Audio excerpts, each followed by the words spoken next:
Hello friends, എല്ലാവർക്കും മഹാലക്ഷ്മി സീരിയലിൻ്റെ ഇന്നത്തെ എപ്പിസോഡിൻ്റെ റിവ്യൂയിലേക്ക് സ്വാഗതം. അങ്ങനെ കരുണയാണെങ്കിൽ രണ്ടും കൽപ്പിച്ചുള്ളൊരു കളിക്ക് ഇറങ്ങുന്നു.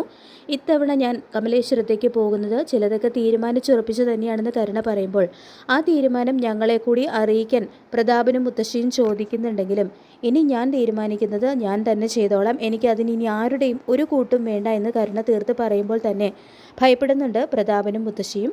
ദേഷ്യം കയറി മോള് വേണ്ടാത്തതൊന്നും ചെയ്യണ്ട, അങ്ങനെ ചെയ്തു കഴിഞ്ഞാൽ മോളുടെ അച്ഛൻ പിന്നെ ജയിലിലാണെന്ന് മുത്തശ്ശി ഓർമ്മിപ്പിക്കുമ്പോൾ കരുണയെയും ലക്ഷ്മിയെയും കൊല്ലാൻ ശ്രമിച്ച സമയത്ത് ജയിലിൽ പോയി കിടക്കാൻ മടിയില്ലെന്ന് അച്ഛൻ പറയുമായിരുന്നല്ലോ എന്നെല്ലാം കരുണ ചോദിക്കുമ്പോൾ അതിന് അവർക്കൊന്നും സംഭവിച്ചില്ലല്ലോ മോളെ, പണ്ട് നടന്ന ഒരു കൊലപാതകത്തിൻ്റെ പേരിൽ ജയിലിൽ പോകുന്നത് കഷ്ടമല്ലേ?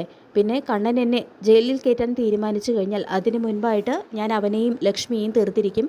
ഇനി ആരെ എന്ത് ചെയ്താലും ശിക്ഷ കിട്ടുന്നത് ഒരുപോലെ തന്നെയായിരിക്കും. പിന്നെ അതിൻ്റെ കാലാവധി കുറച്ച് കൂടുമെന്ന് മാത്രമെന്ന് പറയുന്നുണ്ട് പ്രതാപൻ. എനിക്കും ജയിലിൽ കിടക്കാൻ മടിയൊന്നുമില്ല, അവിടെ ചെന്ന് കഴിഞ്ഞാൽ കമലേശ്വരത്തെ അത്രയും ജോലിയൊന്നും ചെയ്യേണ്ടി വരില്ലല്ലോ. പിന്നെ അച്ഛൻ ജയിലിൽ പോയാലും ഞാൻ ജയിലിൽ പോയാലും നമുക്ക് സന്തോഷത്തോടെ പോകാൻ കഴിയണം.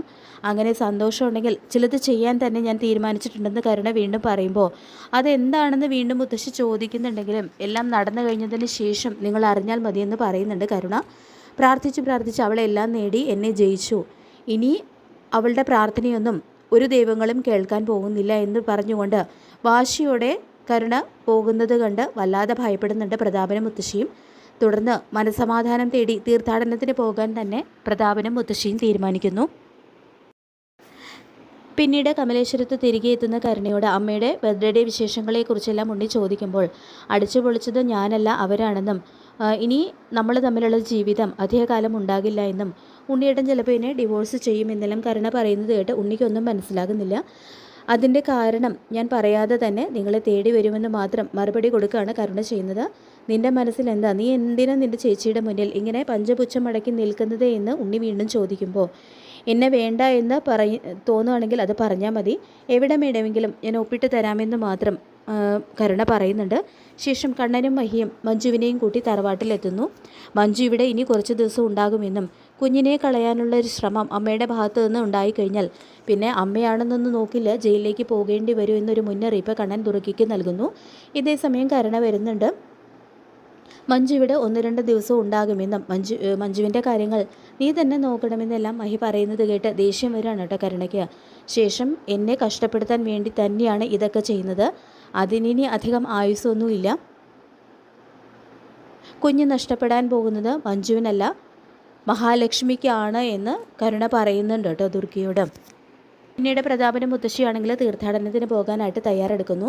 തുടർന്ന് അമ്പലങ്ങളിൽ കയറുമ്പോൾ നല്ല ബുദ്ധി തോന്നാനായിട്ട് ദൈവങ്ങളോട് പ്രാർത്ഥിക്കണമെന്നെല്ലാം മോഹിനി പറയുമ്പോൾ പ്രാർത്ഥിച്ച് നീ നിൻ്റെ മരുമകനെ നടത്തിയില്ലേ എന്ന് മുത്തശ്ശി ചോദിക്കുന്നതും അങ്ങനെ കണ്ണൻ നടക്കാനായിട്ട് ഏറ്റവും കൂടുതൽ ആഗ്രഹിക്കേണ്ടത് നിങ്ങളായിരുന്നു, ഇയാൾ കാരണമല്ലേ കണ്ണൻ ആ ഗതി വന്നത് എന്നെല്ലാം മോഹിനിയും പറയുന്നുണ്ട്.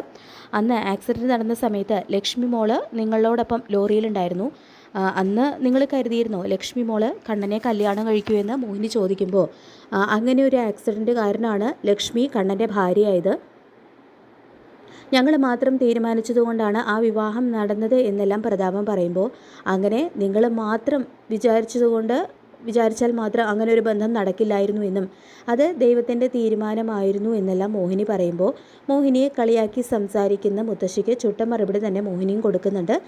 എൻ്റെ മോളുടെ ജീവിതം കണ്ട് അസൂയ തോന്നിയിട്ടാണ് നിങ്ങൾ അവളെ കൊല്ലാൻ നോക്കിയത്, കരുണയ്ക്കിപ്പോൾ എന്തിൻ്റെ കുറവാണുള്ളത്, അവളും അവളുടെ ഭർത്താവും നന്നായിട്ട് മനുഷ്യന്മാരെ പോലെ ജീവിക്കണം എന്നെല്ലാം മോഹിനി പറയുമ്പോൾ നിൻ്റെ മോൾ ഇനി നല്ല രീതിയിൽ പ്രസവിക്കാൻ പോകുന്നില്ല എന്ന് മുത്തശ്ശി ശപിച്ചുകൊണ്ട് പറയുമ്പോൾ അത് കേട്ട് വല്ലാതാവുന്നുണ്ട് കേട്ടോ മോഹിനി. തുടർന്ന് അങ്ങനെ നിങ്ങളെപ്പോലെ ദുഷ്ടത മാത്രം മനസ്സിൽ കൊണ്ട് നടക്കുന്നവർ വിചാരിച്ചു കഴിഞ്ഞാൽ എൻ്റെ മോൾക്കോ കുഞ്ഞിനോ ഒന്നും സംഭവിക്കില്ല എന്നും ദൈവമായിട്ടാണ് ലക്ഷ്മി മോൾക്ക് ഇങ്ങനെ ഒരു സൗഭാഗ്യം നൽകിയത്, അതുകൊണ്ട് എൻ്റെ ലക്ഷ്മി മോൾക്കും കുഞ്ഞിനും ഒന്നും സംഭവിക്കില്ല എന്ന് തന്നെ മോഹിനി പറയുന്നുണ്ട്. പിന്നീട് ലേഖയ്ക്കാണെങ്കിൽ മഞ്ജുവിനെയും ഇതേ സമയം കണ്ണൻ കമലേശ്വരത്തേക്ക് കൂട്ടിക്കൊണ്ടുവന്നത് ആലോചിച്ച് വല്ലാതെ തന്നെ ടെൻഷനാവുന്നുണ്ട്. അവിടെയുള്ളവരാരും മനുഷ്യജന്മങ്ങളല്ല എന്നും പ്രത്യേകിച്ച് കരുണയാണ് അടുക്കള കാര്യങ്ങൾ ഇപ്പോൾ നോക്കുന്നത്. ഈ സമയത്ത് അമ്മയാകാൻ പോകുന്ന 2 പെൺകുട്ടികൾ അവിടെ നിൽക്കുന്നത് ശരിയല്ല. കരുണയ്ക്കാണെങ്കിൽ കണ്ണേട്ടനോടും മഹിയോടും തീരാത്ത ദേഷ്യമാണുള്ളത്, അതുകൊണ്ട് അവൾ എന്ത് ചെയ്യാനും മടിക്കില്ല എന്ന് പറഞ്ഞുകൊണ്ട് ലേഖ ആശങ്കപ്പെടുമ്പോൾ നീ പറഞ്ഞതിലും കാര്യമുണ്ട് ലേഖയെ, പക്ഷെ നമുക്ക് എന്ത് ചെയ്യാൻ പറ്റും, കണ്ണനാണ് ഇതിലൊരു തീരുമാനമെടുക്കേണ്ടത്. അവൻ്റെ രണ്ടാനമ്മയെയും ഉണ്ണിയെയൊക്കെ ആ തറവാട്ടിൽ നിന്നും അടിച്ചിറക്കേണ്ട കാലം കഴിഞ്ഞു. അതിന് പകരം മാസാമാസം ശമ്പളം കൊടുത്ത് അവരെ സംരക്ഷിക്കുകയാണ് അവൻ ചെയ്യുന്നത് എന്ന് അമർഷത്തോടെ പറയുന്നുണ്ട് അനന്തു. പിന്നീട് കരുണയാണെങ്കിൽ എന്തോ ഒരു തീരുമാനം എടുത്തിട്ടുള്ളത് പോലെ നിൽക്കുന്നു. ഇതേ സമയം മഹി വന്നിട്ട് നിന്നോട് ഞാൻ എന്താടി പറഞ്ഞത്? രാവിലെ തന്നെ എല്ലാവർക്കും ഉള്ള ചായ ഇടണമെന്നല്ലേ? എന്നിട്ട് അതൊന്നും അനുസരിക്കാതെ നീ ഇവിടെ വന്ന് നിൽക്കുകയാണോ?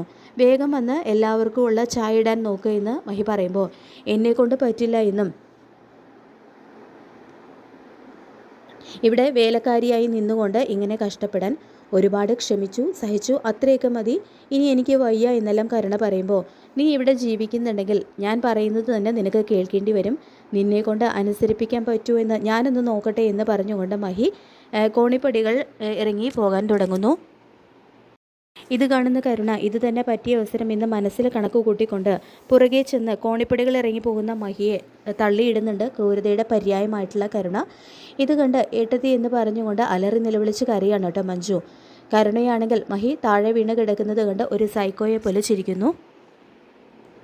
മഹിക്ക് സംഭവിച്ച ഈ ദുരന്തം അറിഞ്ഞ് കണ്ണനാണെങ്കിൽ ആകെ ഷോക്കാവുന്നുണ്ട്. പക്ഷേ പെട്ടെന്ന് തന്നെ മഹിയെ ഹോസ്പിറ്റലിൽ എത്തിക്കാൻ സാധിക്കുന്നതുകൊണ്ട് തന്നെ മഹിക്കും കുഞ്ഞിനും ഒന്നും സംഭവിക്കുന്നില്ല. പക്ഷേ കരുണയാണ് മഹിയെ തള്ളിയിട്ടത് എന്ന് സാക്ഷിയായിട്ട് മഞ്ജു ഉള്ളത് കൊണ്ട് തന്നെ കരുണയ്ക്ക് ഇനി കണ്ണൻ കൊടുക്കുന്ന ആ ശിക്ഷയിൽ നിന്നും രക്ഷപ്പെടാനായിട്ട് കഴിയില്ല. അതുമാത്രമല്ല മഞ്ജുവിനെ കൂട്ടിക്കൊണ്ടു വന്നപ്പോൾ തന്നെ മഞ്ജുവിൻ്റെ കുഞ്ഞിനെ കൊല്ലാൻ നോക്കിക്കഴിഞ്ഞാൽ ജയിലിലേക്ക് പോകും എന്നുള്ളൊരു മുന്നറിയിപ്പ് കണ്ണൻ ദുർഗയ്ക്ക് കൊടുത്തിരുന്നു. പക്ഷേ ഇവിടെ കരുണ ഇല്ലാതാക്കാൻ നോക്കിയിരിക്കുന്നത് മഹിയുടെ വയറ്റിൽ കിടക്കുന്ന സ്വന്തം കുഞ്ഞിനെ തന്നെയാണ്. അങ്ങനെ തൻ്റെ കുഞ്ഞിനെ കൊല്ലാൻ നോക്കിയ കരുണയ്ക്കെതിരെ കണ്ണൻ പോലീസിൽ കംപ്ലൈൻറ്റ് കൊടുക്കുകയും കരുണയെ പോലീസ് വന്ന് അറസ്റ്റ് ചെയ്ത് കൊണ്ടുപോവുകയും ചെയ്യുന്നു. അങ്ങനെ ജയിലിൽ കിടക്കാൻ മടിയില്ല എന്ന് പറഞ്ഞ് അവസാനം വഴിക്കുള്ളിലാവുകയാണ് കരുണ ചെയ്യുന്നത്. പ്രതാപനും മുത്തശ്ശിയും തീർത്ഥാടനമൊക്കെ കഴിഞ്ഞ് വരുമ്പോൾ കരുണ ജയിലിലാണെന്നറിഞ്ഞ് ഞെട്ടി വിറയ്ക്കുകയാണ് ചെയ്യുന്നത്.